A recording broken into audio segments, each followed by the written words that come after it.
Membekerin gavanyine nyama ningine belorin tolbe dahata betilin nalale mbali jekan mbali muikan wodongo tolbe dahata le membekerin alingantilin yulula ñunu naata mu ne la kambe taxan membekerin gafo ñine ñaama mbaali ko ni ñine belori galibaan na doya ñaawu be daxaata alikuma mbetilin naalale mbaali jee kan mbaali muy kan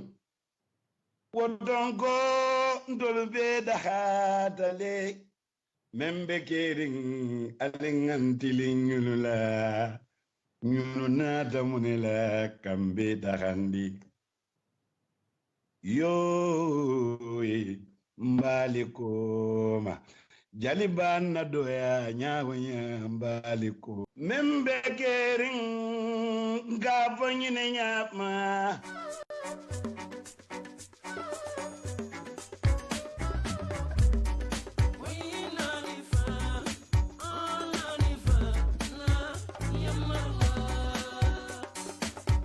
Yona Forex Bureau. Badi mori Yona Forex Bureau mi yalon ko felalie Serakunda Bambo walla mu dulati dami yalon ko kodi kiyo anin kodi falingo nyinu mu nyonta wonde. Yona Forex Bureau itorbali Bambole ando fele ye kunda basotale lat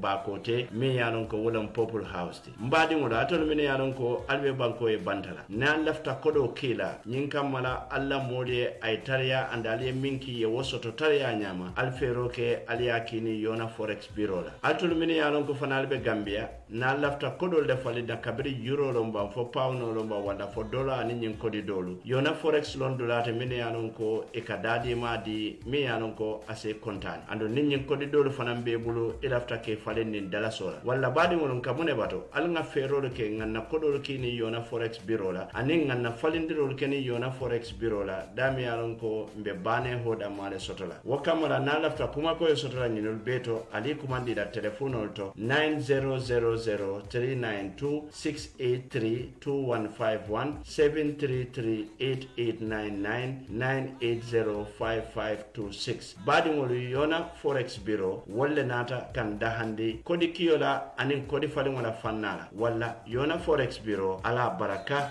jarama.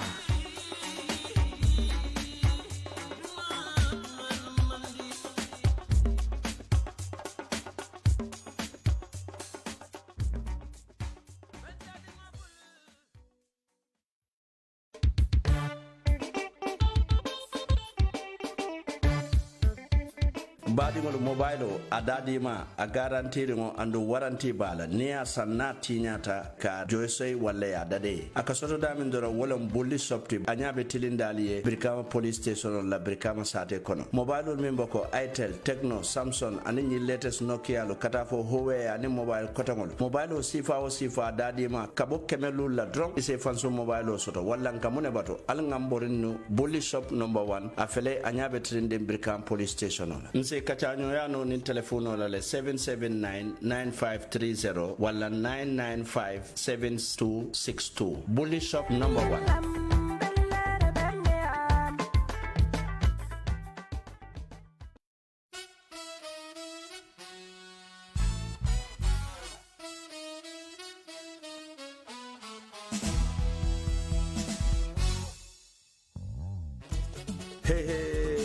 Jingali shipping and removal wala nata nyinsilo dung enin kukuto le nata ka fengol kini mbaji yokonola wala kini santola wala mu kuluntilati jingali shipping and removal ibali dami wala mu Angleterre ani Gambia banko kanja ya foko nim fengol bala bulu fengol mini alon ko boko larangol lombang almoro lombang moto lombang fengo fenite amira mosa kino na nekana Gambia e kanyimbe kalele kabale na Angleterre banko kan kanana Gambia jam andu e manada wala fane ka removal kele ni atara itebe Angleterre banko le kan andu walle be Gambia banko le kan fam ni la feta ka bodulato kata dulato jinka mala be ngalo ne ko sagungo koleatare e ka fanan be kele e ka fo mi removal andu jingali shipping aning removal e man nada wala ya foko saende e man da Gambia dama bari ka Senegal supply la wala to min yalon ko almu Senegal en kodute albe Angleterre na lafta la fengol ki la Senegal jingali shipping aning removal limited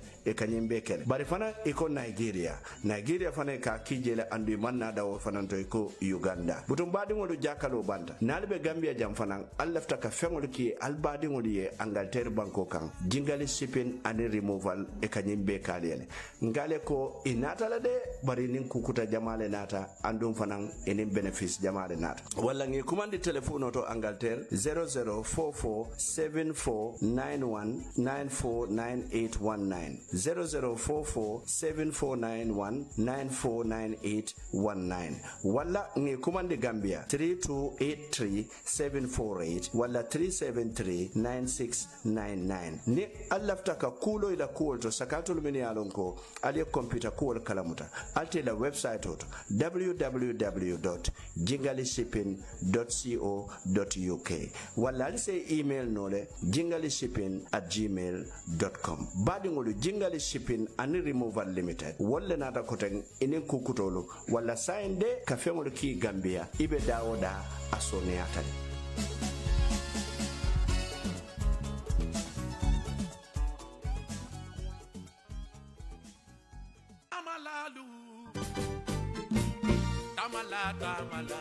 Tamala Hotel badi ngolu tamo diatalde bari ni taradula soto anin domorobe damin wala famu tamo dia nyene asabu Tamala Hotel ifele hotel bayelali kampo manjeho miyalon ko abale Senegal bankole kan e ko nyin Tamala Hotel dum miniti tan anil lulu wodoro ne ba nin Dakar la airport ba teme ka fo mi Blaise Diagne International Airport wala badi ngolu ngale ko kolya banta nyal bota nan tamadula le kabirin America lomba Europe anin dawoda andon annata nin Senegal la hotel da jawjo wo bantale bayrin Gambia dingolu wolle nyillandali inata fo fanan ko anin silaba tema hotelo nyin silo mi yalon ko Dakar ni Mbour tema eko minitu lul damalo badi ngoli inata ko be soni andele ko ni futata airport oto amanjare ka nyinin dirike walla ka taxi tay to fango komandi la nyin nombal to 0022177375124 walla 00221781143 ni e komandi dorong andi la nyin nombal bebe WhatsApp le e telephone le binaye ne kama airport oto yesamba fo hotel oto badi ngolu nyimmu Gambia la business oto me yalon ko abi Senegal kono e dadiyata alanna ya warata andum fana niye laaji somonda juno e ka dasa mo mindila wo dasa mo ka kontongo sile walla badi ngolu manna dawole ko ye bungo sifa bele sotale fote kumkilin Tamala lomban walla ni la musolo be siloka walla ni musol ni dinnol be siloka ye nyumbungol be sotale le Tamala Hotel itolle nata pour ka Tamala lu da handi la taradulal to fo janni be tambela nim fano kata ye domoro dile ka fo mi bed and breakfast walla badi ngol kamone bado al ngambore no Tamala wala nata ka Tamala lu jia Senegal Bangkok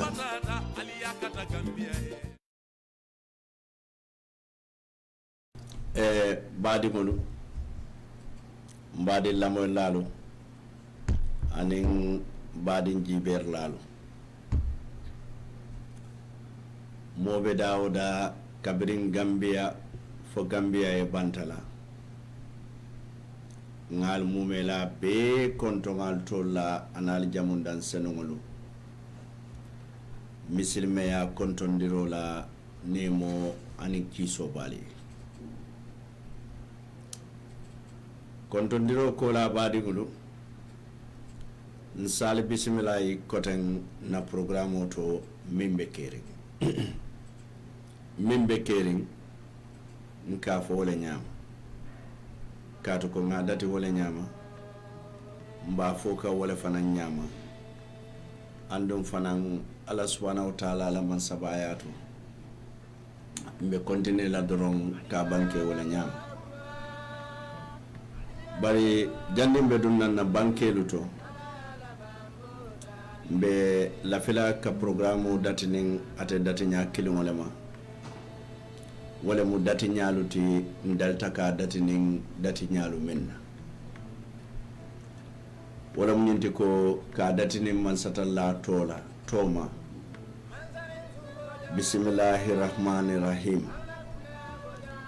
katu ko atelo man soti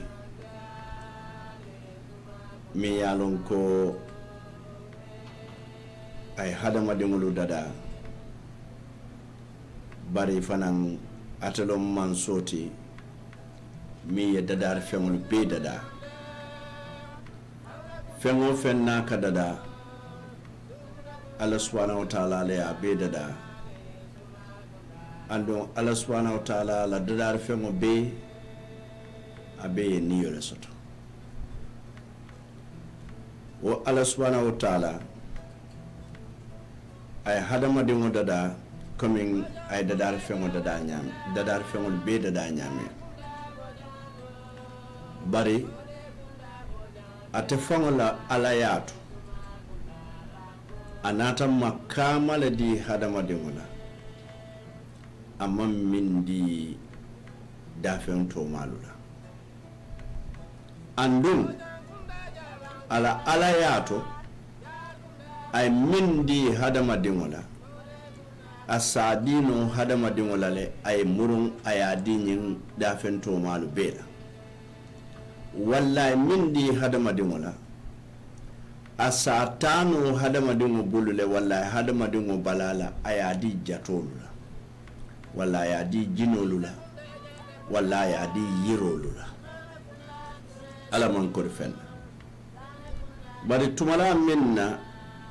ntolu lomu daafeŋol ti minnu ye a loŋ ko alla subhanahu wa taala alla maŋ sabaayaa to a ye ntolu la makaamoo cikandi bari ntolu kono a ye kiilaa mala miŋ tombo ntolu le kono neemoo aniŋ kiisoo baa ye ka a ke ate faŋo teerti wo teeriyaalu kono a ye a ke a la kiilaariyaa moo ti meŋ bu kiilaariyaa moo foloo dulaa ti aniŋ labandulaa bari alla maŋ sabaayaa to a naata fisiyandi dadaari feŋolu bee ti aduŋ mbee ŋa ñiŋ loŋ ne ko alla subhanahu wa taala ate mu alla le ti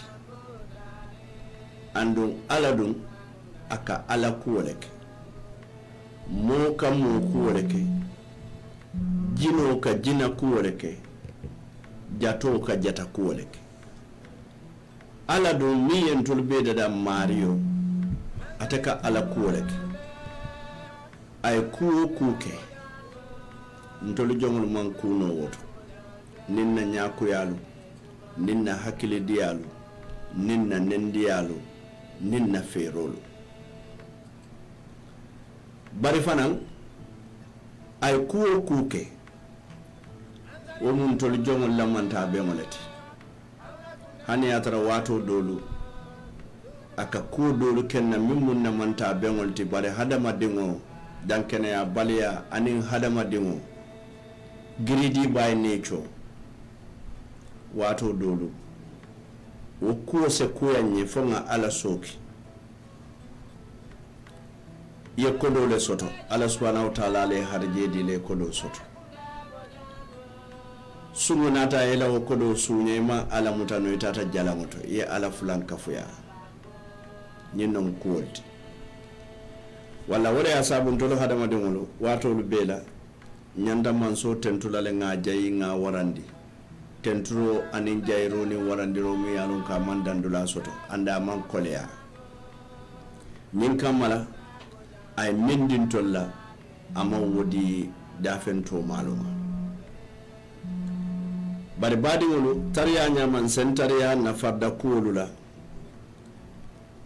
ka duwaŋ na saabante fureelu yente naatolu mumee bee bari feŋo feŋ be lamoyiroo la bii a bee jaatiyo soto yoomal kiyama le feŋo feŋ be jiibeeroo la ali bee naali jaatilo yoomal kiyama doolu faalu doolu baalu doolu bitaŋolu doolu mamoolu anduŋ itaata ñaamiŋ tolu fanaŋ bitaawu la wo le ñaama wo le ye a saabu juloo miŋ dunta wo le ka joo niŋ duwaata bii fureelu ye sooma baluulaalu be duwaa le ite le niŋ faata walla nse duwaa wo saabante fureelu ye fo alla subhanahu wa taala se laajaŋo sooneyaa ka folo na kunti ba fango ma Muhammad sallallahu alaihi wasallam anala dimbayalu anala saibe kendolu anin misilme sabante frere be fo Allah subhanahu wa ta'ala se nemo anin kiso ke dunde jannatul firdaus badu mo ni wobota je nse ala dani programme do yata nyawnya fo asentanka je nango masi bola bari fanan asem manta ben nango la kayrola bimbe se Umar Fofana la jahas bahas la moy kan mansalim kumona koto su radio to ja nga moy ay mansalingo do lande ako kebaya dimo ki marsetu marse mi yalon ko dalasi marselo fengo be mu dalasi let ko dalasi pobaro dalasi mentengo dalasi patato dalasi njemo dalasi sukuro dalasi mano dalasi fendi je min manke dalasi te fenti je min manke ta dalasi la bari fente o marseto min tambita dalasi la ako alfaya dingol kumandi ay kilin ki momo dalasa ko altali e fengol sanjana fengo mi yalon ko dalasi kilin ne ba soto la de barabe fem fola le sambala na marseto min mo dalasi badingol wala mun nangoti bari yanna ngoje atamu kilinnet nonna danya jibe nyamu fulalati daturo mu fulalati wala ka sanyola tulo mu fulalati wala ka moyroke mbulo mu fulalati bulubani mala nsimul mu fulalati bulubani mala ko mani nyato santo ni nduma bari nemo atamu kilinnet da kono ala o kilimbaya da kono ay sembo soto katambi nyim fulo beti ay sembo soto katambi nyati ay sembo soto katambi tuloti ay sembo soto katambi singoti ay sembo soto katambi komoni nyatola amulunda ay sembo soto katambi santo ni ndumala bada atenen kilimo akatulo so problème ola akatulo jara atenen kilimo akanyaso problème ola akanya jara barate nen kilimo aka problemo ke santo aka problemo ke duma aka namuro aka kairo ke nyindura ta dia tay watu men bayri neo atelo mu fem fanande min ka kodomo barate de fanam mu fende min ka sukuro dom anda te mu kilinati mi yalon ko aka koni sukuro bondi nyoto ko timi yatalde bar sukuro ko sukuro timi yatalde bar ko betenne badi ngol andu nenka sanno marsetole ngoni tata museli ay koy konsulata ni si nengol ibe ni si nengo wafule yala walla e fenkeli ne sore fula soto walla ala umari ala subhanahu wa ta'ala en tankan nengola kola bayri kanyem fitinon min beje duniya kono nengola do ko wolo bare kayro min fanan be duniya kono nengola do ko man foje bayri ka sile ngakacha ka kayro lulonde hadama den kunda manke be yamoluti badi wol walla nsanne wala kayro duwa ka kando nyina bulu man satalla tele kala jong kerker tombon jongol kono ayya kanda andu ne Allah subhanahu wa ta'ala du ye tombon faye kanda ite keta moti mumi yalon koy ganyeta walla tenatal mumi be fengo fe yalon koy be la moyro la nyen temboto foy ba la moy kan sayne walla foy bina la moy la le nyaato mbese dura fo mbese bula ala la tombondir jongol kono abe minulu kandala nin Allah subhanahu wa ta'ala ye kanda setanu marufo min kata iblisa ta buke filindino ni iblisa kota min filindila badingol wallete mari ye garanti sotolo de ko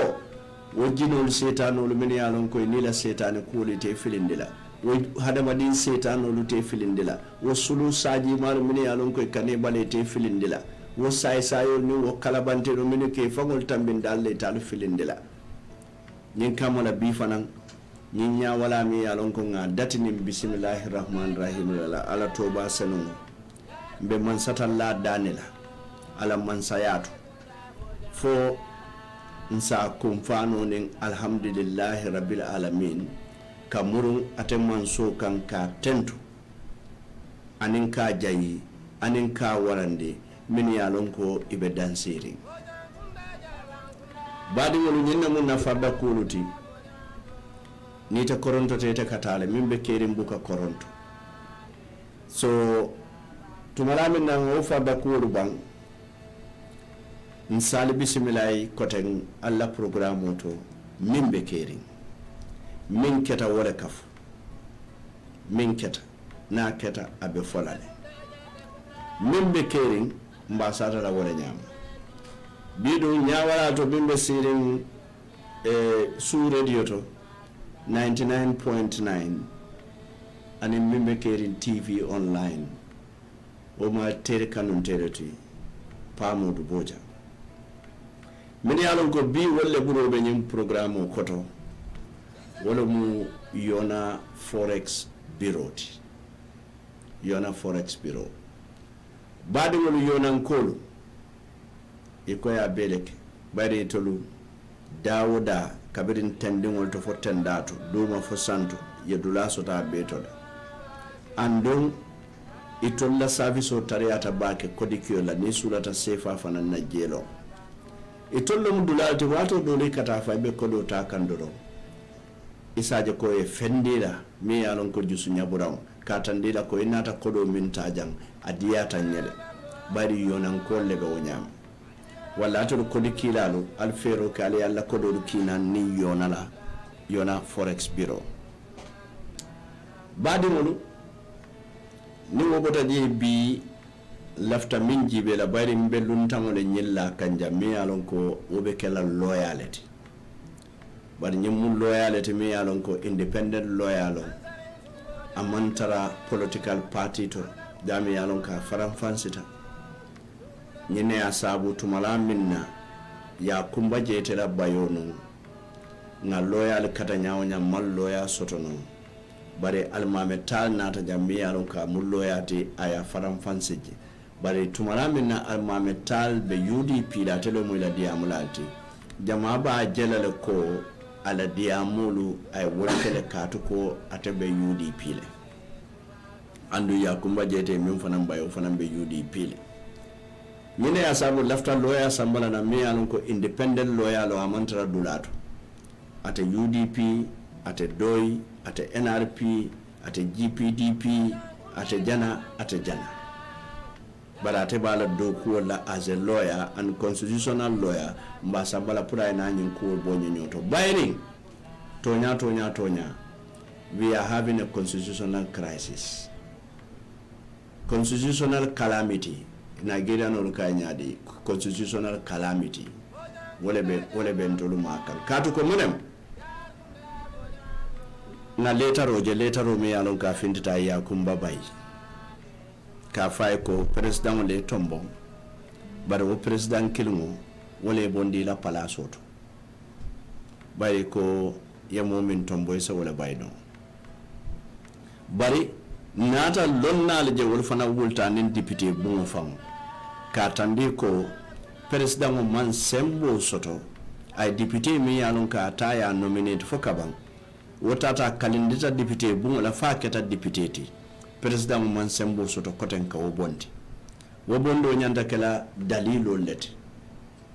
nata modol fana moy koten mi yalon ko wolle mun loyalu to koten wol fana murunde ko president o sembo soto le ka bondi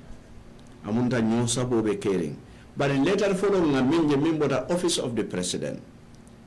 mi ye kumba jete bay a later o man na fodum bari later hedo ta lay ka hole na fo a later o man na fodum o later hedo wala ka tande ko tonya ni later o bota jan so man na fodum bari secretary general wala ya sign min kata Ibrahima Kamarati yo bandina da wala later o fanan jibe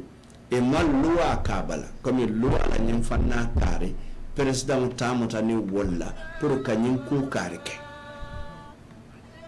yo badnina rajibe bi na kibaro soto kibaro mi yalon ka be senior njuku peti wala munte ko tumalami na nyin sonko bebe kering president Adama Barrow iko sembo mi yalon ko tol Gambia dingole wo chika ngadiala ay wo sembo leta ay fode gasama tombong pour ka sendi ya kumba jete noto National Assembly bari manin be be min kono yakumba jete kata National Assembly le katu ko député min yalon ko wolle fintita nun majority leader la nyaton ko ya ko do min kata KB Baroti way nyinne fo ko president man sembo soto kanyin député bondi tumala min na president man sembo soto kanyin député bondi wala president wala député bondo mu fufa fulet null and void nimbe o fasalla mba fola le fufa fu null and void ko president wala bondiro keta wala bondiro keta wol bar sa en bi talata lungo letter of findita mi alon ka bota president wala office ka tandi ko birikama ko la fode gasama ay fode gasama mimbe sirim birikama former UDP abe UDP the by the mamu UDP by roke wala still we consider them as UDP ko ay wole ke deputy ay wole tombong pour wole be kala deputy so it's going to be very interesting deputy damalu by the nyinku deputy bu mo fara temale deputy damalu lokun mimbina ajebe kumala back mo loya nata ndo la nyen kachala ngalon traffic ole abuta silo kan but anytime abinala nan badi ngolum be min kala do wala minti ko mbitala little commercial break la min muruntanam na se continue bismillah ngata no commercial break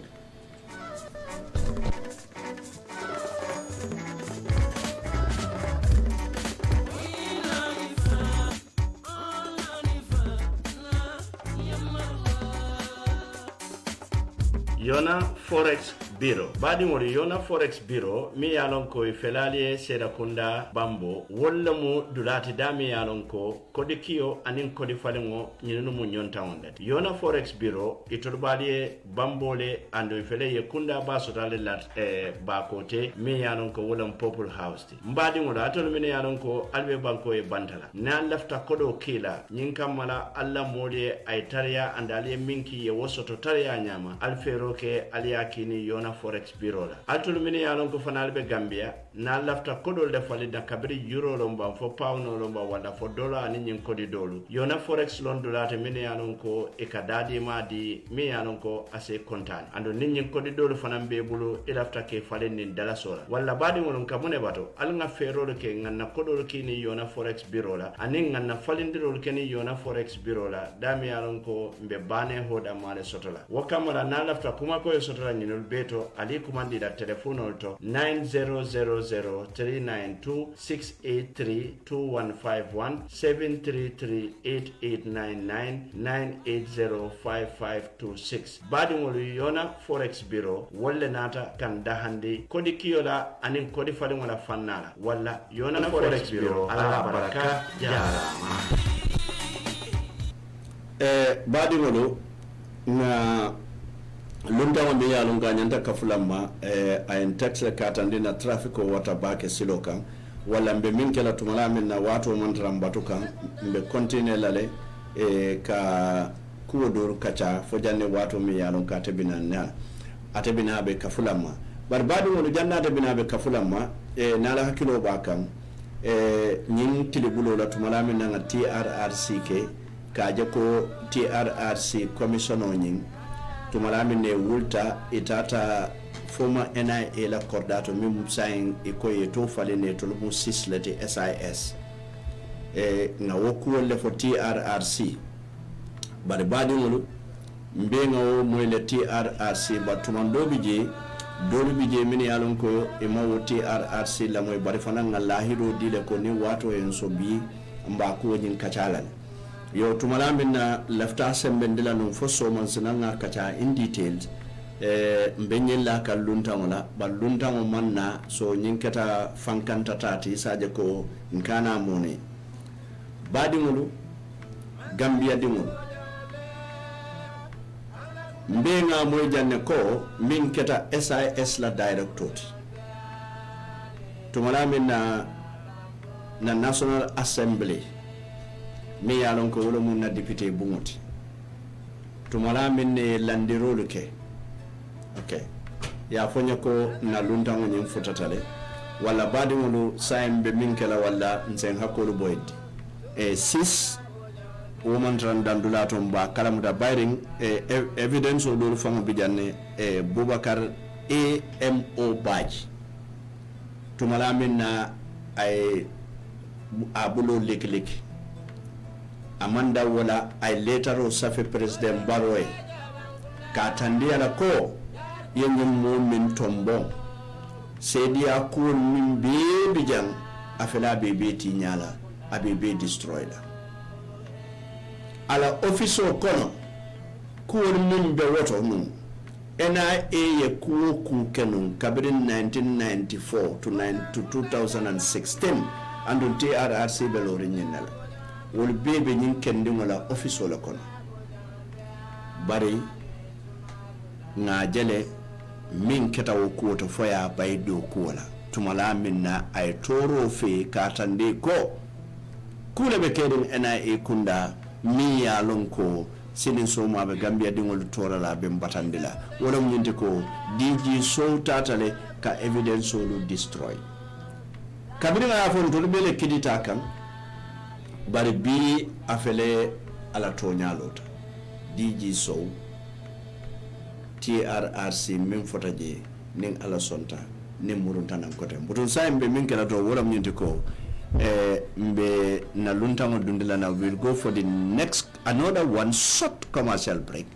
isaje ko na luntango dundino den nali ta na programme famoto mi yalon ko wala be kala constitutional crisis wala mun na banko sarta kamo ya ko sendi nyola wala ngatan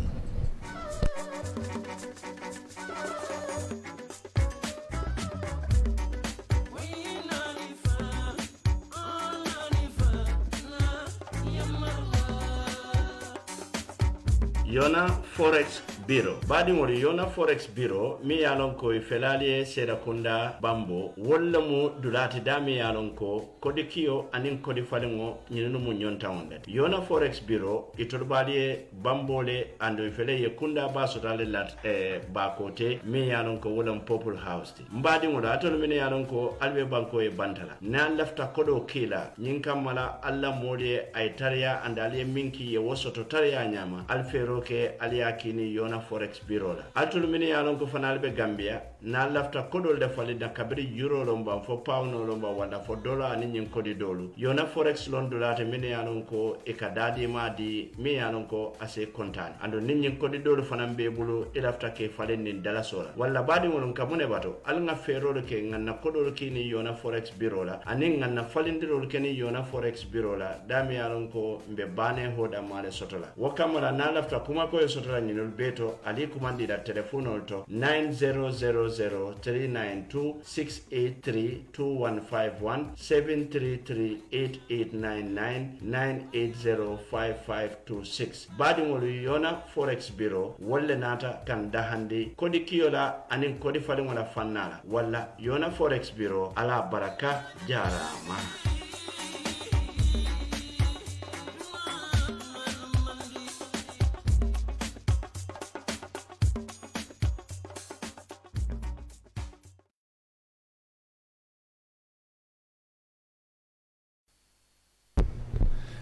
badi ngol wala keta na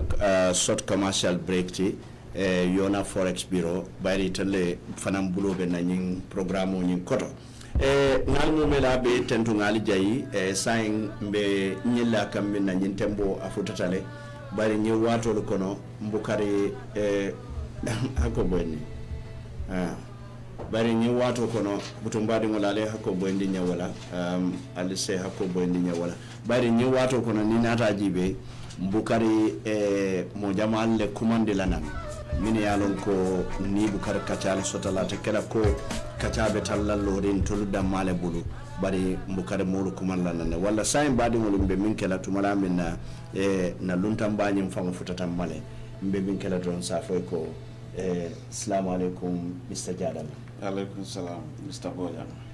Jadama bitu njentembo to duniya le be jibe kan andu ngalon Gambia mo jama bale be la moy kan njentembo to lafita la follow mol mini alon ko be jibe rola ne mol mini alon ko be la moy rola ñin tembo to wol malon jumalo mu jadamata nte fam malon jumalo jadamata jumalo jadamata baraka baki pamodu jadama anto mu kawsu jadama originally mbota nyamina la nyamina samba bari ntenga sambang danku katam nga belo soto samban nin danku anin katamina man sia nyamina dingol kono ka sari sabo be soto nyam eko sambang anin danku ko anin katamina okay ha wol bebe ndekel ngaw be soto la wol bismillah ndekel ngaw be so ndek si sapuno sambandi yalla si sapuno danku ko di yalla si sapuno katamina di yalla bismillah ha wallete de yes ite ila lambeli siyata so nata be siri brikamale governor's office nema natula be directly opposite governor's office yes nata mo soto nene nga dogo fananke no jawrala taymo menketa state security kudeta keta cool bota NSS wala mo NSS yes. Okay, so nata travel ta na banku dantan ma tubabu nata murna sign data school again data university na first degree sort in law so I'm in a master's program like in law. Currently I'm writing my thesis on death penalty, right to life concerning death penalty in the Gambia. Right to life, yes, come human right code or letter. So death penalty be suffer okay ka wala nimi e mo fa yefa so sign den de la wonde bo bundala kiskis and Gambia loi muna fo jana fo nyaadi la. Okay, bismillah, we will go straight into the topic. Me and Sambana, me and Sabunga Kumandi, Najale Ning constitutional of Buku Fulanat. So, wala be Mim Fulamba, be la constitutional economy. When you get a Yakumba Jetta, follow Najibe, Luaya Landinyami, Misal Fe Ninata Jibe Brikam. Wala safo Kombo Central mo be député Fula Doron mo be Kombo Central se nyidul le kanoje wala mo député me yaron ka be North and député be South ni nata jibe dula do to tundo be député kidding yo bare na loi nata sembo di president la pour ay député Lulu Tombo mo sembo mo sembe sifalet Mr. Boyan, what symbolic of nominated power? The president has nominated power to appoint 5 nominated National Assembly members. But in order to give a constitutional form, main for National Assembly from Bundalon, or Bunda Tanse, Bunda Woro Lanjao. Bunda Tanse, Bunda Woro. Section 87. 87, ha. Well, for National Assembly, Bunda from Holland. Yo, Bunda Boji, another for side National Assembly, Jumanu Lanyata Taraji. We'll have Bunda Tanse and it's saying 88. Section 88. But Buko for Lexicaraji, when Ninka Monfonia Rafanabic, Buko Kono. That's fine. That's fine. Right. So that's the composition of the National Assembly. Section 88. Bunda Tansei and Insei. So I love for Cartion Yantafela, Deputy Talul and Insabak, because Bire Bundal Kafu, Bire Deputy Carter Fai Banko Kafu, come Brikama Fulat, the Sirakunda Fulat, Sana Mentoring Yatra, Yo Fanantala, Anundo Abetandan in Sale, Carter Fai Deputy, Niamu Laka, I thought Talul in Saba, but sign. I cannot Talul in Sale because Carteca Fai Deputy Talul in Sabale. President Semboso to Kamolu Tombo, Kalao Kake Deputy Talul and in Say. So Nia Kumbajet, Afanambo Tombo Molacon. Bismillah. Okay, sign constitutional Ninkono. Sembo Dita President Wada Pride, what Deputy Tombo, Deputy Lulu. What did you want a President saying Deputy Lulu? We are Deputy Bondino. Yeah, Niaji be Diamobe Siar. Sainting Birin Jamfo, Gambia Bantala diaspora, Momo Beta Fola. Bari Commando Nala Kilobaka. President I Bondro Pele, make it a vice president. vice president bondi ñu chocho sifa mon ko maje because ni ajibe vice president bunda me alonde constitutional section 70 ha wala bunda taworo wala njam wala vice president londe bunda rin do ba ko to je ala close 5 ne o jibe waya fole ko president si vice president tano ba tala nyama na sa bondi no nyama abin ko nako ni vice president resigned wala ni ku ya so asi fona la place la ni president fana ya bay fana mbije bar biro keta dia mo man sianu ko ten yo ni nata aboda bunda ta woro la nin kile jam 71 section 71 minister la tanya ni bondinya ni o fana bundari do ba ko to jala bunda nani jam bundari nani jam president sembo soto ka minister bay ya jere yo par député bire ye wolta itara ye kalindi même si député bondino obe section 91 député bondi nyaani wala keta bunda tan kono do anin killing président député bondi nyaabo wol abol kono men keta comme ni député absent en meeting wala national assembly fo signata among any written excuse from the speaker asi fona la palace wala na ku do na de mi ko asike jutu naati député bon kono asike hormontari député bon kono asi fona la palace wala ba député bon la ka fla nyoma ya bay fana manke ko député 3/4 of the député men be kafla ñoma pour kala bondo so ku jamalle bo kono nunto abenu je fon ni be parti kono parti leader e bay e ka fola sira bari na taw falen imaje wato men ay farma tamba janki yon dia mo sete ko ha amang ala age tambitala yo dia mo fonko ku jamal fata non kono so na ta loi to e loi samba house pour ka falen amendment biri bo amendment kel ka yeko sain vice president palazzo ay santo e ka humna opa etlimi yewo bondi sa man nani so o kono le nata nyindo yo section 91 amen jam ya delete le commune ro membi joro ya bondi akon ima yela man ya bonda kono so han parti la fama sembo so ka député bay sa ning ila parti e bay ite folo ila sira wala no ila parti ila comme ila parti la fond prononce da bay ite folo la sira ite la sira yo section fond mo mele delete ba sai ya lon folo to député ni la sira wala kasa fo sai wo finance ke no le be sira min ka molle keje tumara min parti leader ning parti te hani ye bayta folo la sira so ni woli ye bay la wo sira wona dia te na se sawunno le ban fo ina ta sawunno no ina ta sawunno because sign them from loi bi jele me alon ka tande ko cross carpeting donc kama fo cross carpeting amanda ani ni ata independent ticket la ko be sawna parti do be folo la sira wona donc gamol jele na independent ne tata ya fon sawunta nyim parti do par sign o bolar nga nyamale moma ni nata independent ticket la house ita sawno leta parti do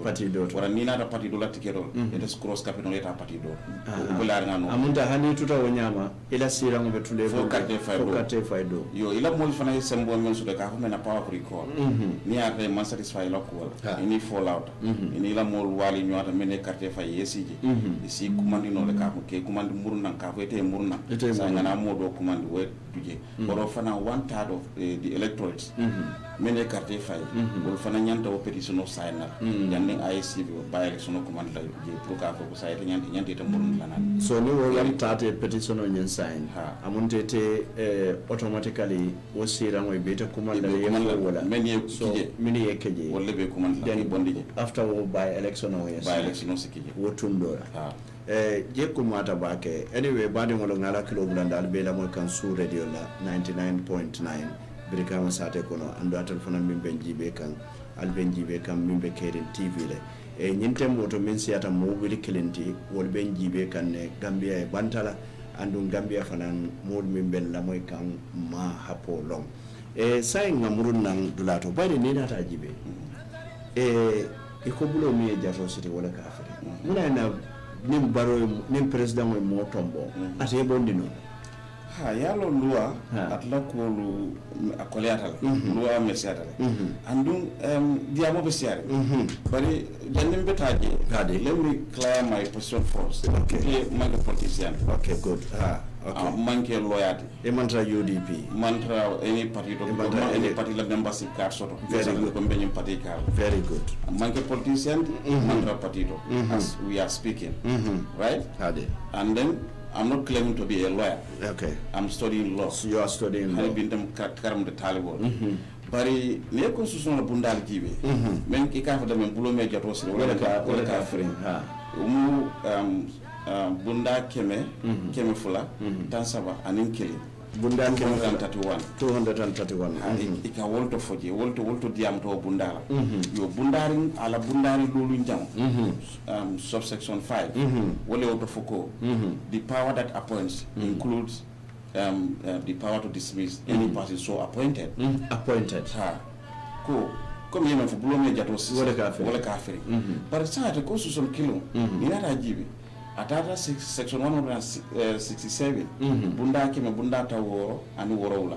ako mbe mol men mamene alan ko be public service sa ndiamo buduma dumana public servants munam public servant wala kumara public servant ñil mum molde men alan ko to leka do ko ke nimmansa dam to la jam public servant PSC le from public service commission would like a public servant so public service office would like to create you sign and the consular diamo bundara data ko 166 bunda kene bunda tawo anu wo bundari nani jambije subsection 4 section 166 subsection 4 ni jejibe ako mol men ya lonko in public la officer on the public service commission ako president da la officer to public service officer kono vice president officer da to kono speaker officer da to kono deputy speaker officer da to kono minister so la officer da to kono National Assembly members la officer da to kono will man ke public servants the mantra on the public ila office is not on the public service amanke official member on the public service yo kanyi mfana mo diam na do la e kayina foko abe saferin ko ni ila joka bo consolidated form na namo kapotame dame han na namo bunda bato ni membe kan membe ka funyo na fanko bunda ni ko momo la joka boje item public servant so and the section of men ka fo ko president rasul la e bay so to ite bo ka fo ko bara to constitution na rafa ko karnin president vice president minister deputy minister mo ko tan speaker ni deputy speaker wol to ka fo kono me alon ko ka fo men na ko public office ya jël wala section 160 subsection 4 wol to bunda dia yo ni nata jibe fana ni nata 156 o fana di am tagge fo ka foko nka men joji consolide de banko la nyin namu ko fo ko do me ka dajale nyoka men ka joji ay men kontije atata fo mo sifa woro bar National Assembly member mam bulo ko okay o fana ya president fole ay vice president fo so National Assembly to be fanna jumale National Assembly constitution di am de la bundal itul ila sembo wata andung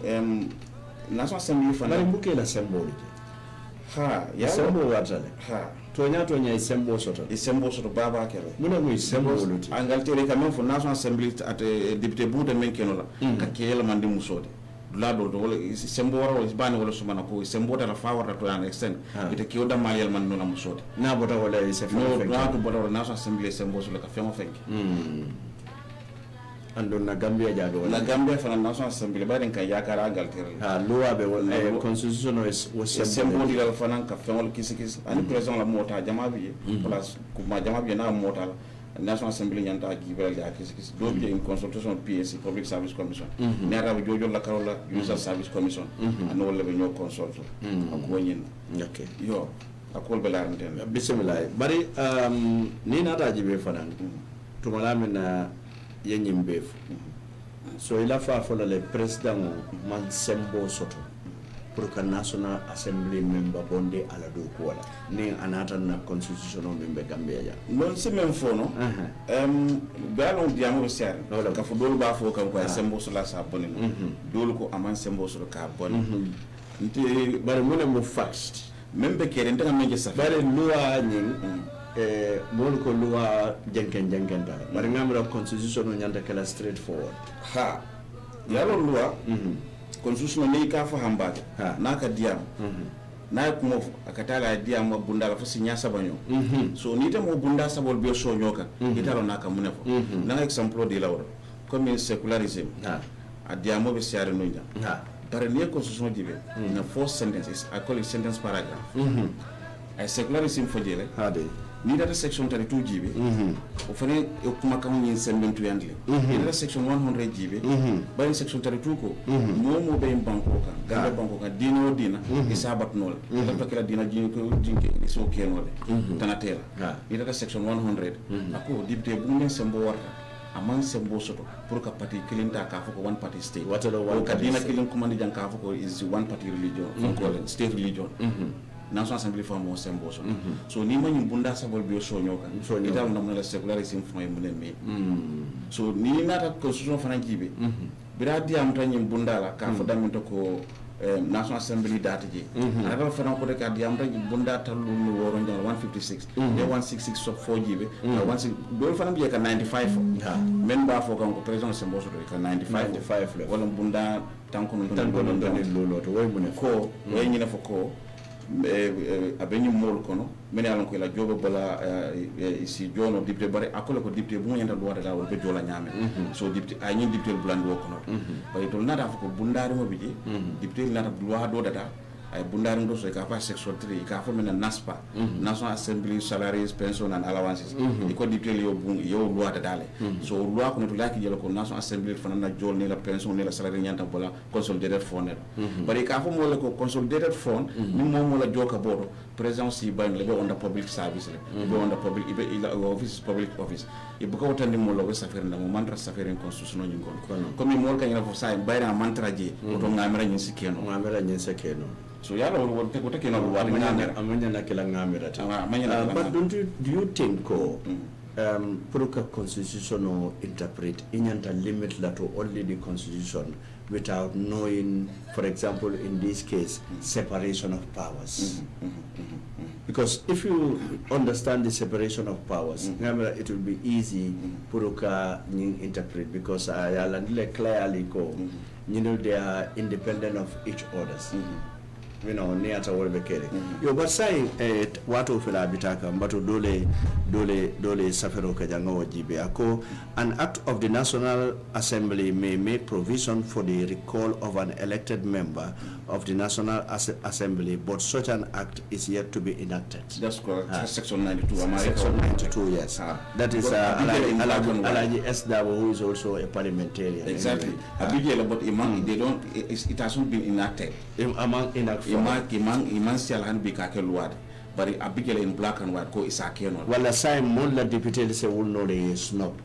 For example, this is just one example. In attending doing a ticket letter, doing call the Katefa, because near campaign you can more party tola or party the only Katefa, obviously, and other don't be given a Katefa, mantra party call. But then Joya Miroto and a statistic. More member particular Woleka or Katefa. Imagine a communion in a photo. Say Nita Mari, but a wood lat or Lelam, Italy, Bulamine book, okay, they cannot recall you. They cannot recall you for house or Sita Kotaki that I Yakeluat. Okay, but Nira Dibing, Soko, maybe caring, Durba for Durba for But today, Namoiko President or Deputy Dorefana nominate. So, Yamera. And the way they come up with sections, me alonko wale power the president la puro I deputy in Tombo.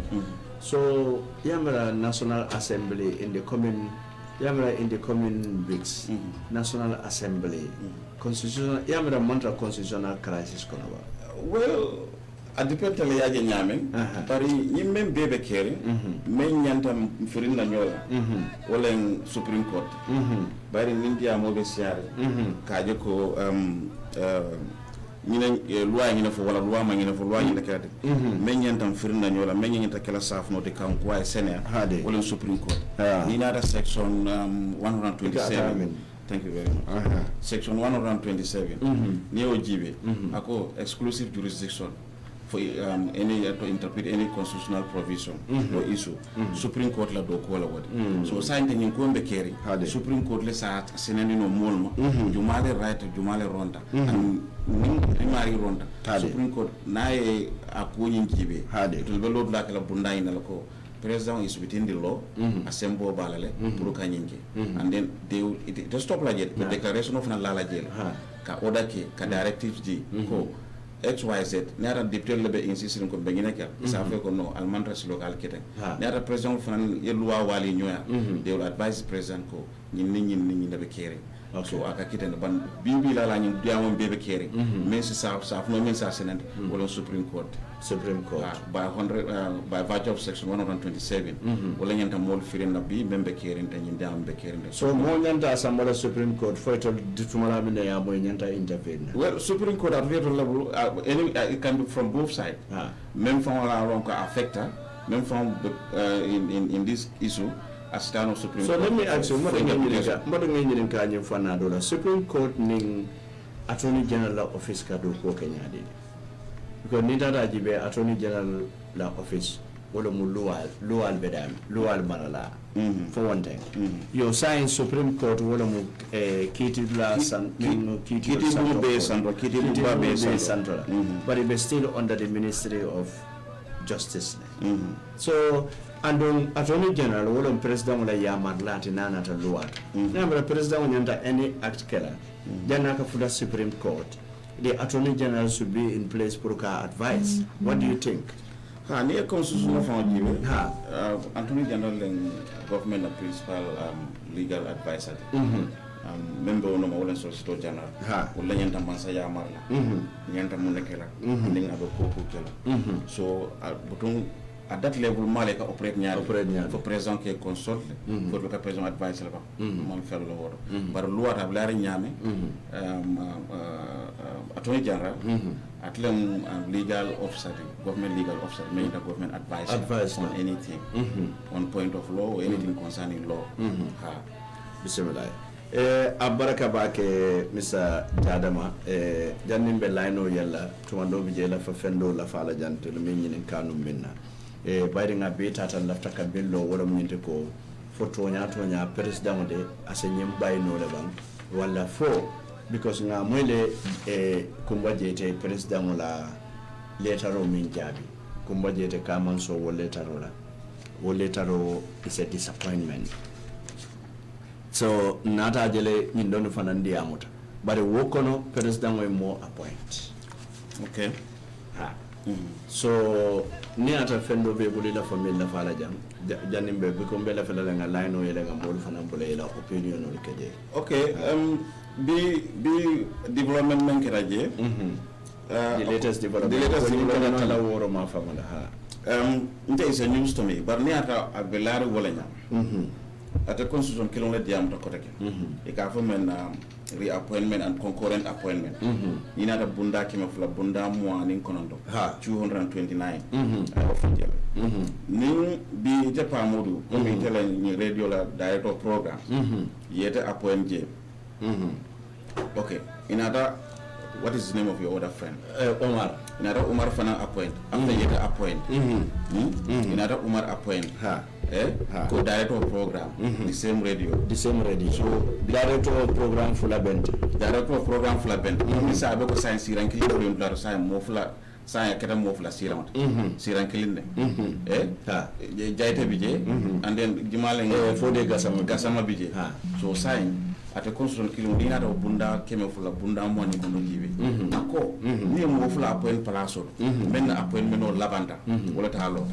talot ni mo constitution wala ni mo fula appoint ni da ko mon ke daro program and it the next day come be a safe daro program sama ye Umar safe daro program the same position Umar men ta last wala appointment no last wala constitutional and wonyal by part of section 229 keme fula mo anin konondo so abunda mbe nyinte bo bindo fode ga samala appointment wala belore ni tata loi buto nyindo ta bu kala nyame nte fam fono la but dena da jibe technically name for example what people are saying ko it's not constitutional pour ka bondi but it's also constitutional pour ka modo fana appoint so even though nim bondiro was unconstitutional nyin don kada constitutional so way nyin don nyim burka so yañile sa kilo ñinta jam fono la kilo ata jam fono la kelo to jafano sa munda yakumba fate finti fo akulera ñawña abe finta le ayta ko ñi redress supreme court ya jibe wolena ko ñi jibe bar sa ente brini appointment do finta o lota butum ta burukata ta burukata bismillah abaraka bake saybe min kala ngala no yele bare bi te tambila wato la na telephone ol bi jande 6399130 6399130 technician o buti se gamsel la line of pini nyeje 6399130 mbato ngani donta assalamu alaikum wa alaikum salam yo muadin bismillah program to todum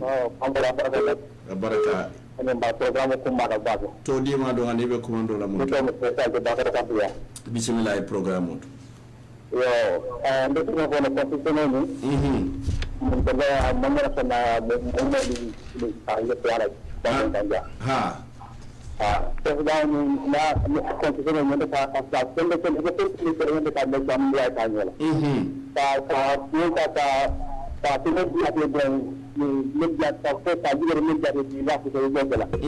ade tolo mele pena bismillah so men de problem alle ko ko yoto abaraka ni ko de ni ko la ngama ay ko de ko problème anya bra do kana kan wala mutonya ade ni ko la ma ko ko la ko ni ma ko mo bay abda ko ni wala wala mutonya so da man sanna dan ko bi ta bi program da ko ya kuma no ak mo tiga ya constitution la ida constitution ni wala ban ko kanda kan ta man ko na ni tiga ko la ala ko ayro sabati wala mutonya so ni na bi da na man ko ta do ko ni ya la ya kan president ko ni na ta aranto la abaraka ba ke mbade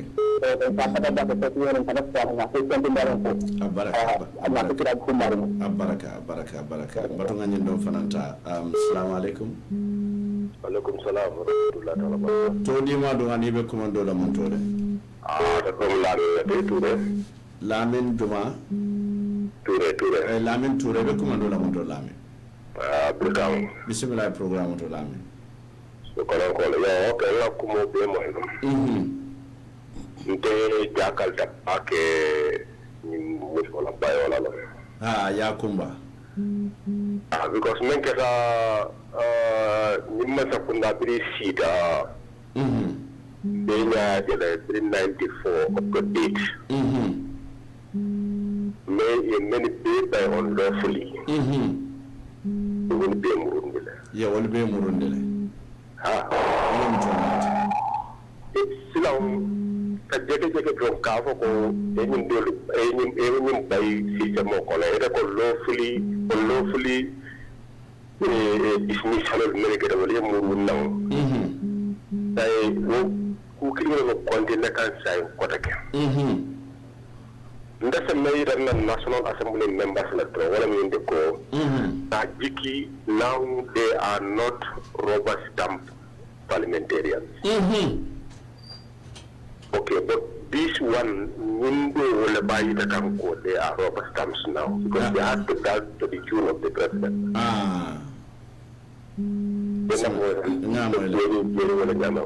Let the president go back and revisit. I made for me Kafoko, the lawful dismissal will be by him Banko Kanjam. He has to be free, definitely. Yeah, in na ko yin je wala jama da kan ko san mo wara ba han da ban gulo na jama is not nice at all abaraka da men ko di tem ko le tama ko abaraka Allah amin abaraka okay thank you mbato kanyin don fananta assalamu alaikum alaikum salam to di ma da ni be ko mando la mun to ma shan tamu njaba kunda bali ko tolle yeddo jam bali ko kolle mun fodo be program wala mo kan be tuntula be jayla be duwale shimo ban jal kan ya bala mo kende alma duwata la lambe tema mina fo alaji bo fo mina besha la moy amin inda la moy ngamen amin Allah ya rabbi yo ko ko ni program wala moy bak ni inde jakal एकदम सक्सन लफो अकन गुल बन यामेन suction car ले बितो Mumbai fo président ba ni di yalla jibe la bang aw bangol lu yalla jibe la bang kan nga no loi fa wala président sin ha loi ya jembe bayin bankun ka wala mto nyaati ta mun ya tana mun bayin la mun anul loi fa banku dingal le wo moyi me ya tuna a bayi ni loi section nangam ya to nyaaf ha yenda wala moyal nyanda o moylal de wala mto nyaati la ndo la bido do da do bla je silver sharo al je e wodade bulala ji ani ngolol mina keta dum ay do holol long wala mto yaade mun di bo kardo amun dal ma la carte di ala 15 kede ani bismillah mo kende baraka mbatu ngani ndo fananta assalamu alaikum alaikum salam alaikum yes ini mbara ba ke programme wala to malam jama kilo it pamodu bismillah pamodu pamodu ni o kan to men je kay din kay president bale ni ya ta wani kamol kam ni wati bala ko abe ya ta mani kan ni na ko mul faje ni na fu ka sarja ino ben sistem ko amal wa ta ban wal ka so ndol ko jela ni ko jela ngani ni pala so bi ka ko mul tap na ko mul fit wala ni bi member so ha yes aka woldo ni Allah tan kam wor ba so ni ka fa ko jay accident president so be fata ma jam Allah ta jam ni mo la ay mo tu jani ni road away ta jam mo ni so bay ko ma jani na ta si jani kana si akan si ba ta mani mo kan ja bismillah baraka ba ke ya moy tan to mi da mi la jela tan to bi afran on to di fire baraka ba ke baraka ha baraka ba ke mo kay almalen dima amin baraka ba ke almalen dima mo be siare nga baraka ngi dana baraka ba ke mo kende badi ngol batu nganda assalamu alaikum wa alaikum salam yo mbe moy kan ebe commando la muntore Angleterre pamodu ntela Mr. Cisse todi eto follow dum Sirif Cisse kuntaru wasu Sirif Cisse kuntaru wasu pamodu bismillah hade bismillah programme to Sirif yo Mr. Bojang ntela na loya nyen kala pamodu enintelle be non krole no ngino na programme to wala mto nyaadi London yo lafena alpha ba nyen kala minna president kumala appoint fonko ntenamere is a nomination is not an appointment is a nomination is not an appointment ntenamere inyanta juber kelaw dulala because muneketa nomination o ngamra atemu seneti because the National Assembly members, they are elected to that office. So Kumbanyol, president will nominate le, then Ibaje la ko ni na ta fo kalindi ngamera ko among sembo soto ko ten pour que by Kumbanyol and National Assembly members will be the same right inyanta wala enjoy la be nyanta the same immunity be nyanta wala soto la so what nim ay nil by no because ni aka constitution la dulal mem fo president ay sembo soto kamo bay no ay mem fo jam wala appointment no to ha I for the but nindo is a nominated member nomination na broda anyanta je faram pancindi la mole takel bismillah sherifa baraka bake mo ken baraka bake ya je sai ne ngi sute sheriff ya ntelam sheriff yes I know sama be nyadi jedu ngo bi fa be ke kan ne ba bari no na député ol nyanta lola president Barrow ko president Barrow be na banko ta mandi ka nyamen député on le nyanta nyen ko ya ko bondi la molka wolam to nyara janka bi ka ya tin pataken baraka serifa baraka okay baraka batu ngani ndom fananta e bina jele assalamu alaikum Walaikum salam. Ita ɗum ɓe kumandola jamani le kodi. Yes, ɓe kumandola jamani le. Ito ɗima ɗum. De Esa Jawla. Esa Jawla. Ok, bismillah, Mr. Jawla, bismillah programme kono. Ok, komin nde lafta men fenkela wala mu ko famodu komin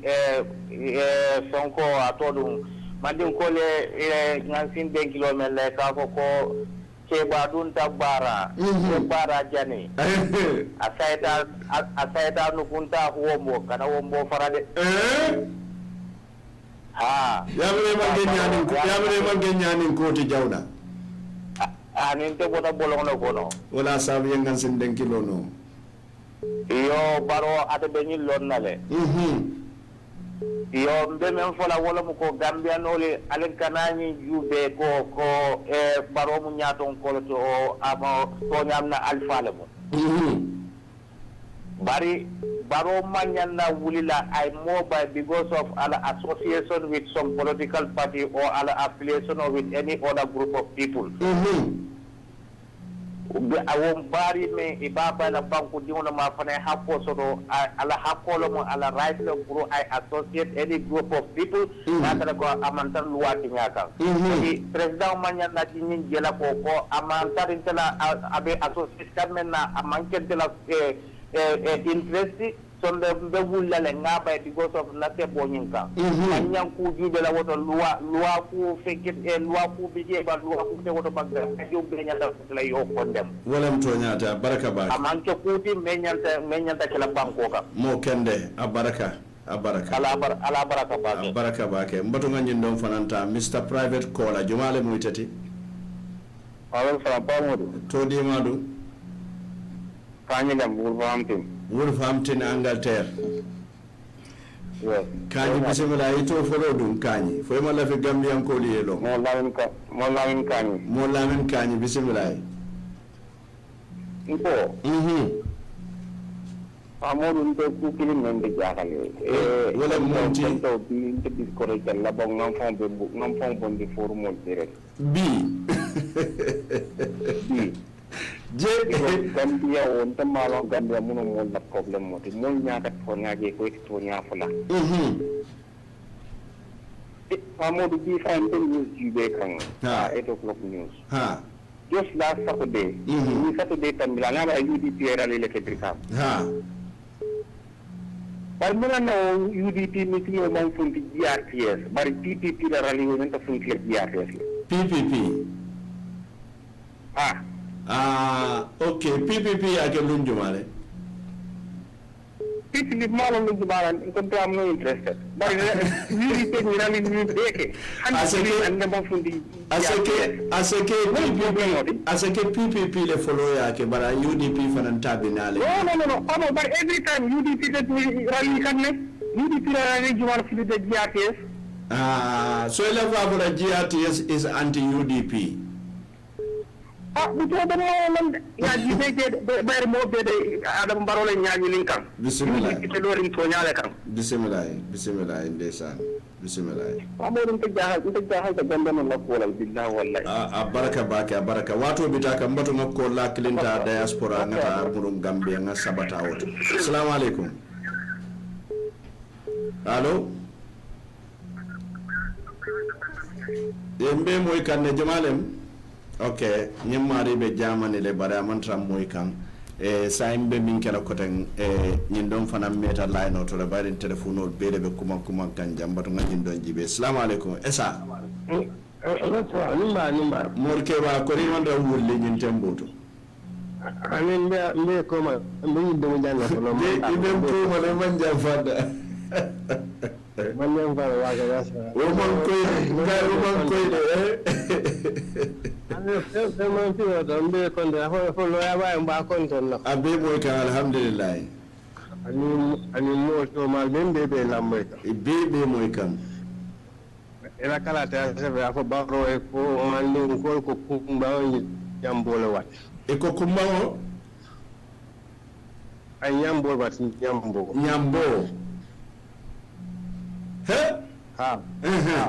kumba ay ole wat kumba moy nyambo le wat le faro ke a fa ko ha ni lokunna la ni dibitele man ku bo ni manan kumbal murugoto mbe sere kelale na million man nga fondi bandangal nga bayide pulo amen ni ma to ya ita ni lamol okay an ko kawo da bono nga faru ka aro ga mandal lu ay sando sai ni wala rambe ka anta luwa wala mtonyata ay million man banko karo be funde bangi bayi fitike bayi ni be bulo ay to ya fo da si no da ay ta gaina ko yala wala mtonyata esa abaraka bake esa ngetentu ngejayi mbatu sai ngamurun abaraka mbatu ngamurun back to Gambia bari njamboto wato bita kanne mbe ko la se chance dila yana dua doto assalamu alaikum salam morke ba sumolle je ko to di ma do ngana be komando la mun to buba dabo kamo buba dabo mun to berkah bismillah buba kamo dabo bare ko ndaga constitution nya ay constitution on yin noma melo ha kama self interest diwe ko kene nafa tabre ay yakum bay ha majority leader leader isle ha ko yamoy ara message da mo de yamoy what time we baro friend aka fo de ka sama appoint as nominated member fo baro awala ko men liya mo gande sign be tamala du halaba pani na do ba dago kampanya ko alu da fiam ko la ko ha masa ke min bija ko mo bele tadi be akon tur bo ka fode ha de akon nada itu mo bele dawatan ke sama budi ako bele kan so ubata gambel ya ko mbede ka be mo dalila kama malo ay almala kala be mo dalila kama malo isa chama bay dalila man fode ya ko mo je don ka saban jaw ako bare ko nana temta apana mo bay dalila no dalila wala mtonyata gambia lu am ko ti mba fola yede inshallah abaraka bake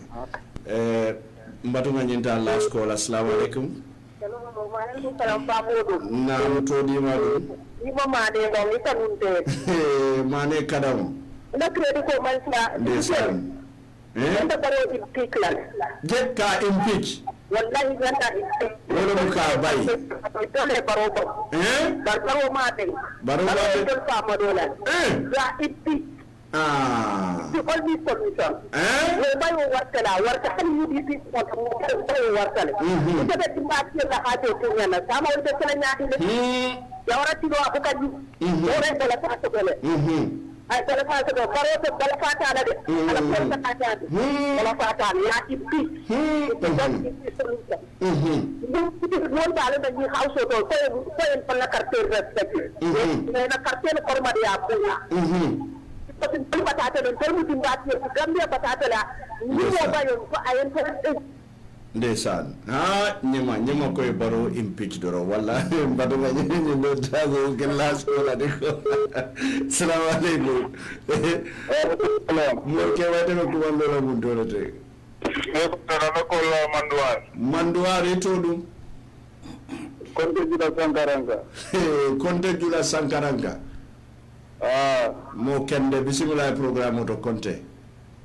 Babodu ko min gada Gambian ko landula mirale do dibe ñilla min fitiro benda hani sa dibe ko mambo ala je dibe wala warlin dibe ko mambo no wari dibe ko mambo tamudu ndezan bare arafa e ko juma o Adama Barrow min be State House Banjul bismillah ni sawunda ilo da dimba ke nyumbo kan Gambian man ko ron de sawo man bande waram toñati nde sawu fula nyang badukan ndesan ay min be ko mole grawe banko yayla mol ma ni wala je sako asamo ate finjita nan dadin do wala samarata dulabe wala mtonyati a tay ala kuba bul je mol fanan na kube bul nyendo mtonyati ha tumando bado sama jam fata nyaaw mba fala le bi wala mtonyati lumo semme nyaaw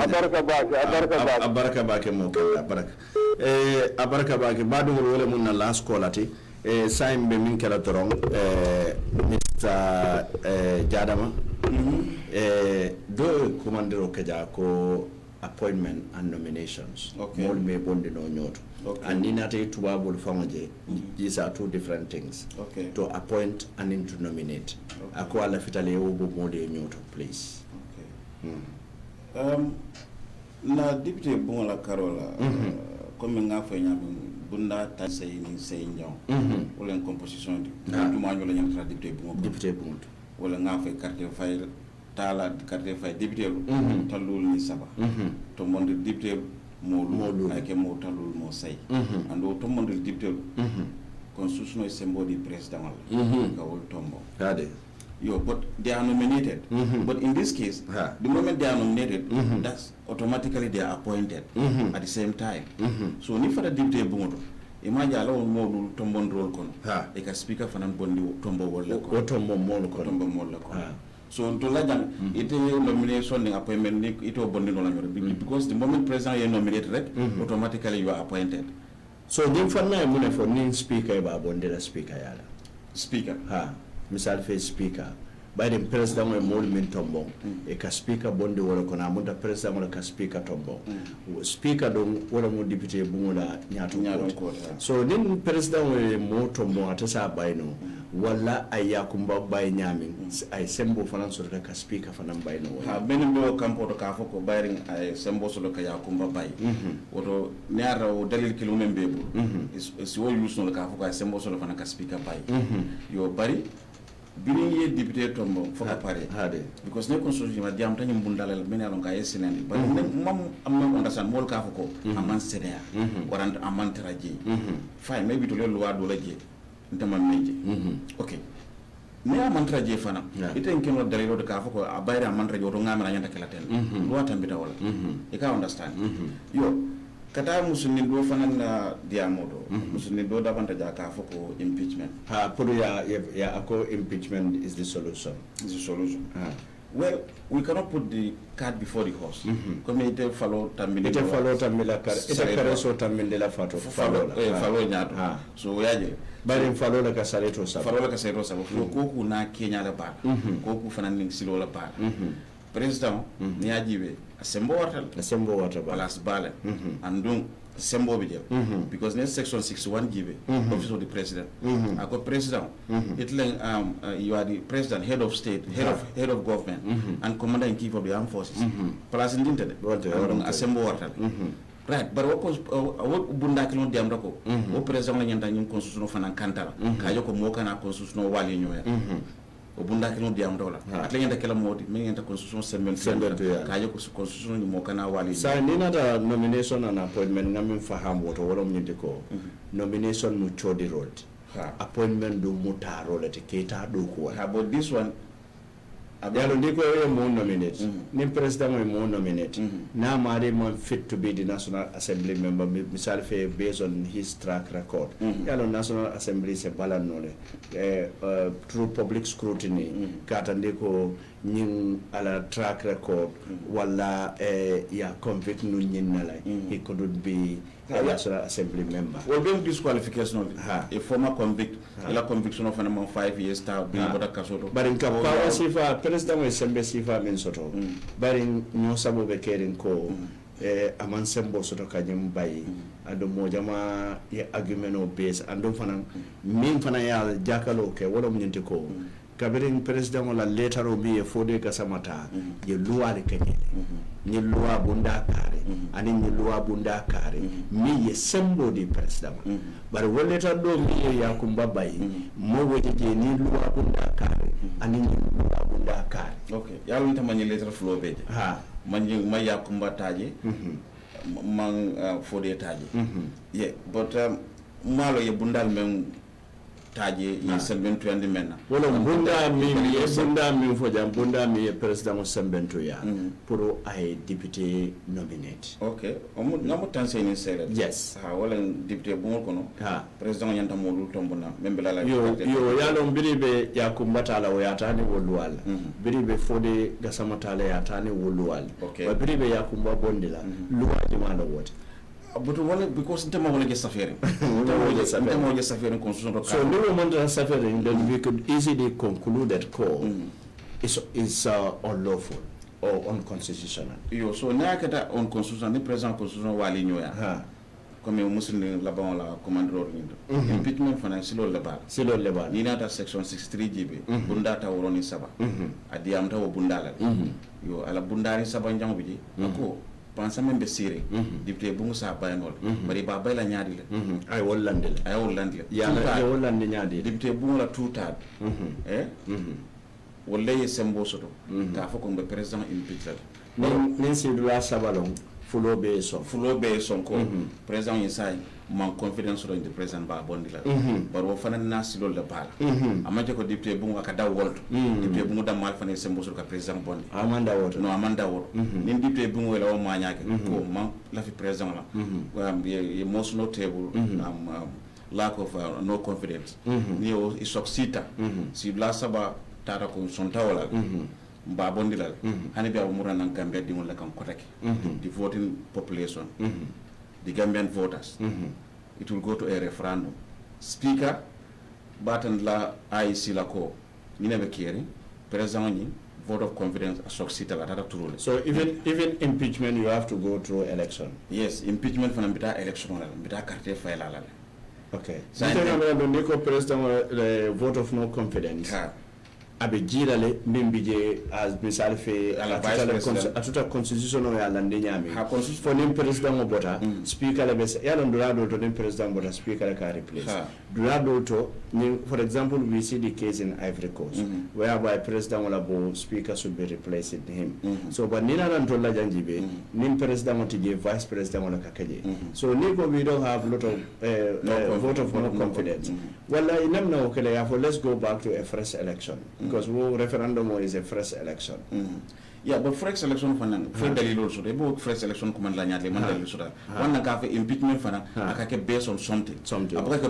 député bundo wulal dronko be president impeachment be dalilo le wulandila ba semaine la dalilo la comme ni nyonya flam isa semaine no bunda si fala bari ngam no fana fo ni to litara fo la do ko malla fara sa nga bondil hani biya mambode aba murana partout mo le kan kotake ngata referendum la ko fana speaker la ba sambala IEC within 30 days IEC be referendum command la ko député bu ngay dalilo ko malla président na impeach le fo gambenol bo endosal fo mba reject la ninga député bu la ntarani député bu la landilo la he must vacate the office immediately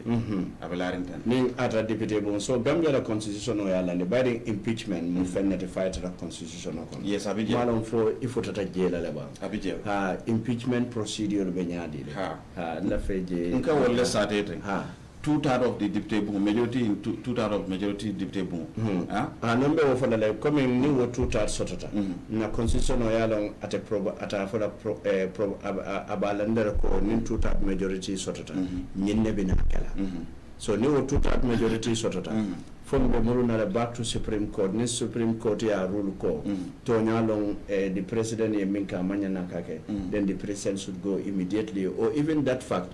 lefa kamil long for even that fact me Murunala back to a referendum no ni impeachment bitala Supreme Court dabu ka block Supreme Court ni membe kerin ten sign ayera bayla ma bayo no amara so ka bayo no ara so ka bay Supreme Court le nyanda do Senate so whereas nin two-thirds of the majority ko be president bonda president on along ko tato work conti he control the army he control the police a conte gila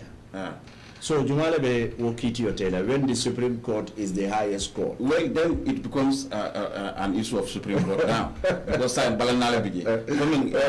impasse Katanya, Yala Supreme Court. The Supreme Court. But unfortunately, there was no court to determine whatever. So Yimbe Yamin say, Ning procedure Taranyama, National Assembly Kono, Taranyama, Supreme Court data Blalaji, Abumurana Gambia Dunga Koteke, Nawas Deputy Bunga Disononi,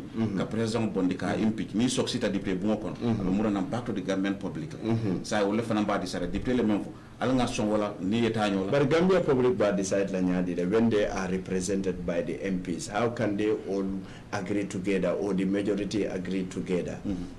Still is that over Tandila through the referendum. Namra Bodabeka. Yalon constitutional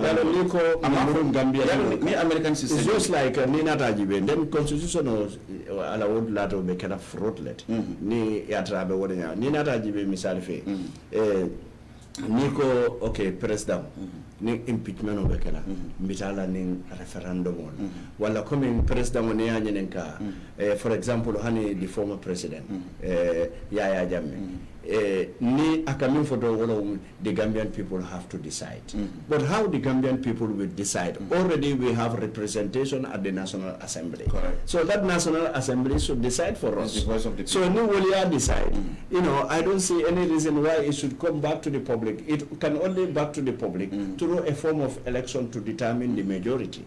How majority well in fact what voting for now? Nyale bal. The government a super majority. Comme ko men ka carte fay 50% si lata lu a beñe ta finde le carte fay referendum o si lata lu me carte fay si lata woro lu 75% ka vola 50 stroke 75% super majority o 75% men 50% men carte fay 75% yanta fral ko yes National Assembly ayala ndinyam alngata wala o ye même fo alnga wali nyoya so abelarim ten mais aji constitution yi belandi dalilo le kan ko kuka 15 ka attend la comme président bondo be kolala nyame ay wolle bundal le tandi tay so amanke ko ron ka ko National Assembly be sira ron wala député fana bondo la kolala député fana bondo la kolala so ata constitution kilo fana nata nyim foko be yalo anyo sabo be in public office public servant public service yalo based on wonyo sabo wala sabo itanata jam exactly ka ko din tolla exactly so because nyo sabala jamana bije mammin sambana exactly but ni aje ngi sambana pro wodula nyin se koy molla exactly so ni nata jibe ni nyo sabo be kere for example yatande ko president de a sembo soto la bondo kolear president was tata nyaming député de kata wole nyam and the constitution killing fana yatande according to some interpreters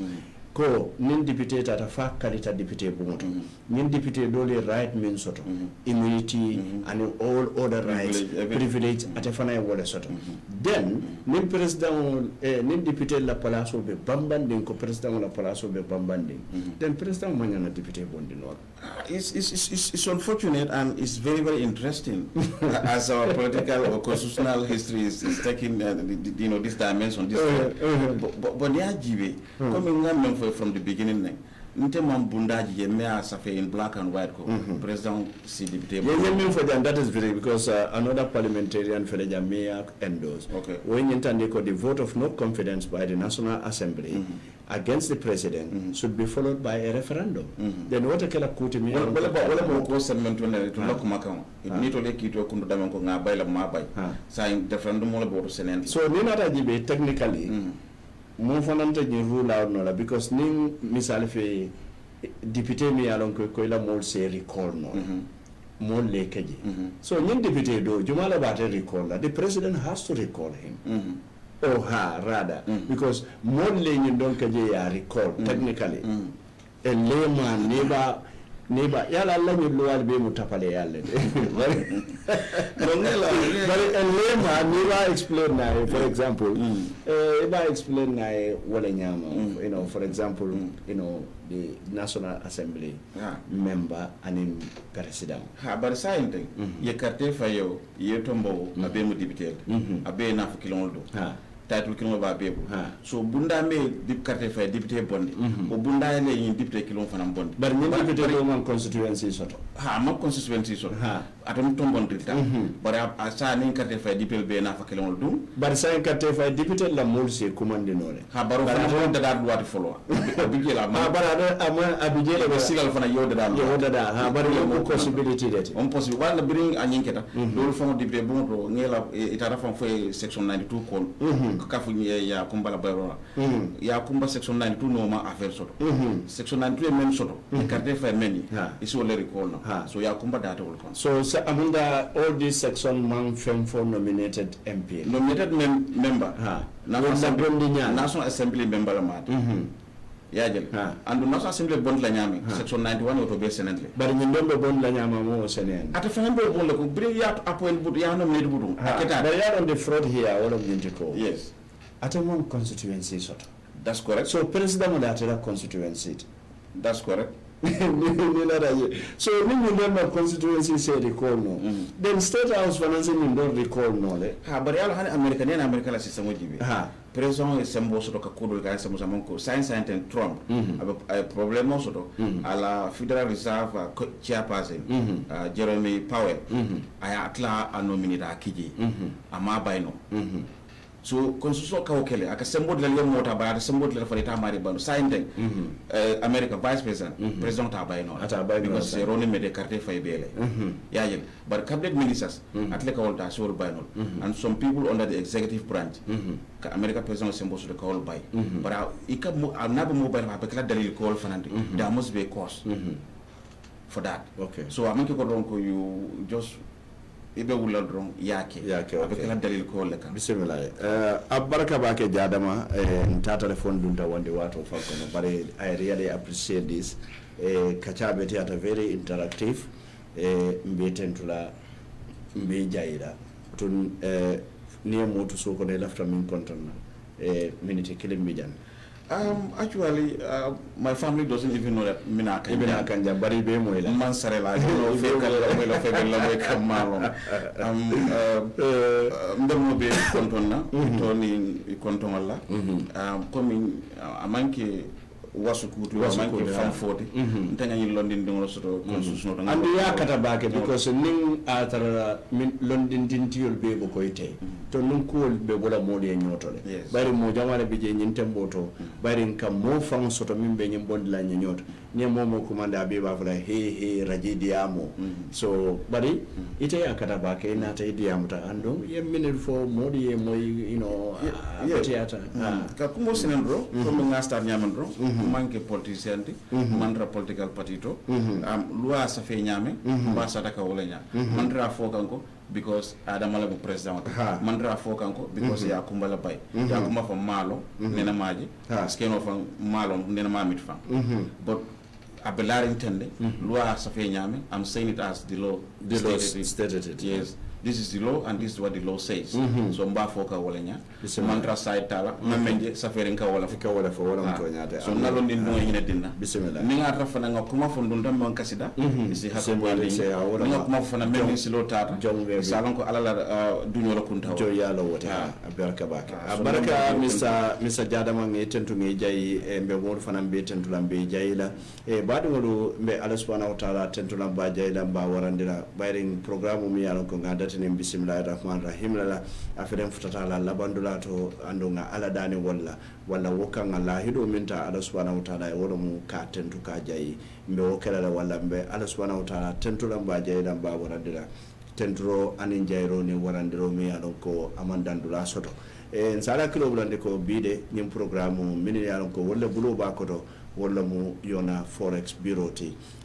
walla atul min yalon ko albe bantala di dunia dawoda na lafta kodo kila gambia la modi alse bismillah alse kina ni yona forex bureau la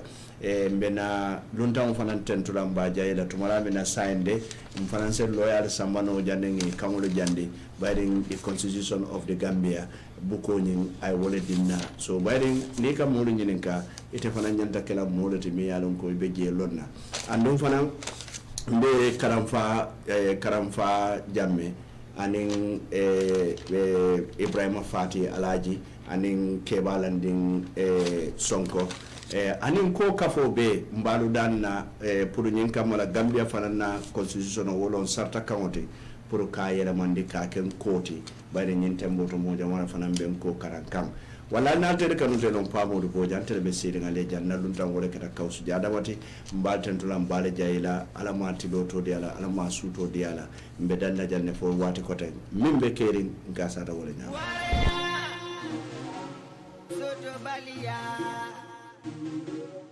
membe kiri nka fola nyama membe kiri nka fola nyama membe kiri nka fola nyama membe kiri nka fola nyama membe kiri nka fola nyama membe kiri nka wala membe kiri nka fola nyama de membe kiri nka fola nyama membe kiri obe dame ali din bobla ni wanda to bebe sare na wodi ka timo do dia mo kan le gara mo sanyi kan le ndu pulli ko so da mo ka ko se kala baadi mo wala mo toñati de mimbe keri kabo tanen lungon la kada fo dimanche lungoda nin talan konon to sita home digital fm sur radio 99.9 brikama sate kono nin kala modam alingam bore alhamdulillah mo ala ko wala do tanya kono ko mo en sama sanyi saba ko mo na selle na ji lan na ko wala mo toñati ibe kuwo kula nin talan konon to sita wularol wo kuwolu tuje ngalla moyno mimbe keri kata be keri nyamin dorom mba satara wala nyam mimbe keri nka fo wala nyam membe kiri nka fola nyama membe kiri nka fola nyama membe kiri nka fola nyama membe kiri nka fola nyama membe kiri nka fola nyama membe kiri nka fola nyama ani nyaye minje ka sata wala nyama membe kiri nka fola nyama bari membe keri nga commencé wala nyama adu nka fola fona nyama membe keri nka fola nyama ibe gadi ora ko no kemo ibe gadi no ko no kemo adu membe kiri nka fola salary man fancy dimbali tansi hard labor minimum salary wage karfajo man fancy isaje sela life be doku life savings man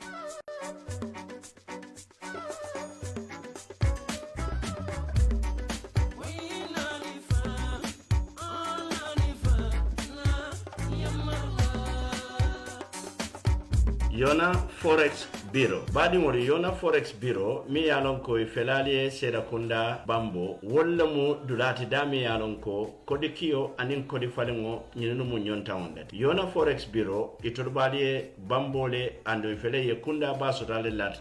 bakote mi yalon ko wolam Purple House ti. Mbadi mori atol mi yalon ko albe banko e bantala. Na lafta kodo kila nyinkamala alla mole ay tariya andale minki ye wosoto tariya nyama alfero ke aliyakini Yona Forex Bureau la altul mini yalon ko fanal be Gambia na lafta kodol de fali da kabri euro lomba fo pound lomba wala fo dollar ani nyin kodi dolu Yona Forex lon dolate mini yalon ko e kadadi ma di mi yalon ko ase kontan ando nyin kodi dolu fanam be bulu e lafta ke fali nin dala sola wala badi won kamune bato al nga ferol ke nganna kodol kini Yona Forex Bureau la ani nganna falindirol keni Yona Forex Bureau la dami yalon ko mbe bane hoda male sotola wakamala na lafta kuma ko sotola nyinol beto ali kumandi da telephone to 9000392683215173389998055526 badi ngol Yona Forex Bureau wolle nata kan dahandi kodi kiyola anin kodi fali wala fannala walla Yona Forex Bureau ala baraka jarama.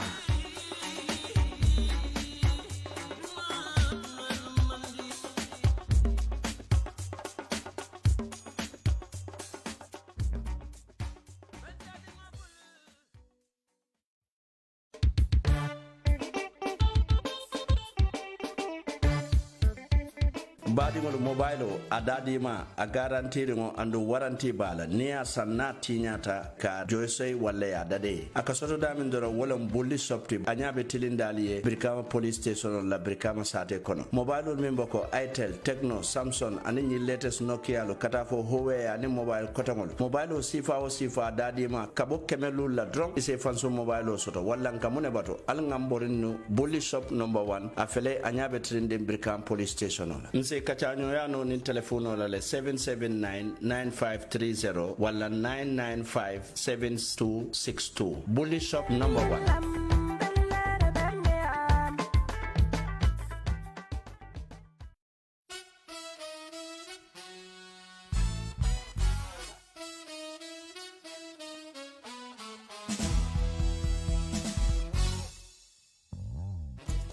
Hey, jingali shipping and removal wala nata. Nyen silo dung enin kukuto le nata ka fengol kini mbaji yokonola wala keni kini santola wala mu kuluntilat. Jingali shipping and removal ibali dami wala mu Angleterre ani Gambia banko kanja. Ya foko nim fengol bala bulu fengol mini alon ko iboko larangol lombang almoro lombang moto lombang. Fengol fe nite amira mosa kino na nekana Gambia e kanyimbe kalele kabale na Angleterre banko kan kanana Gambia jang. Andu eman nada wala fane ka removal kele. Ni atara itebe Angleterre banko le kan andu walebe Gambia banko le kan fang ni la fita kabodu lato katadu lato jinka malas mbe ngalo ne ko sagungo kole atare e ka fana mbe kele e ka fomi removal andu jingali shipping aning removal e man nada wala ya fako saende e man da Gambia dama bari ka Senegal supply le wala to mini yalon ko almu Senegal en kodute albe Angleterre na lafta la fengol kila Senegal jingali shipping aning removal limited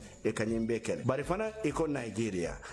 fana ka kijele andu man nada wo fana to ko Uganda butum badi ngolu jakalo banda nalbe Gambia jam fana allafta ka fengol ki albadi ngolu ye Angleterre banko kan jingali shipping and removal e kanyimbe kalele ngale ko inata la de bari nin kukuta jamale nata andum fana enin benefits jamale nata wala ngi commande telephone to Angleterre 00447491949819 00447491949819 wala ngi commande Gambia 3283748 wala 3739699 ni allafta ka kulo ila kuol to sakatul mini alonko ali computer kuol kalamuta alte la website to www.jingalishipping.co.uk wala ali say email nole jingalishipping@gmail.com badi ngolu jingali shipping and removal limited wala nata koten enen kukutolo wala sainde ka fengol ki Gambia ibe dawoda asone atale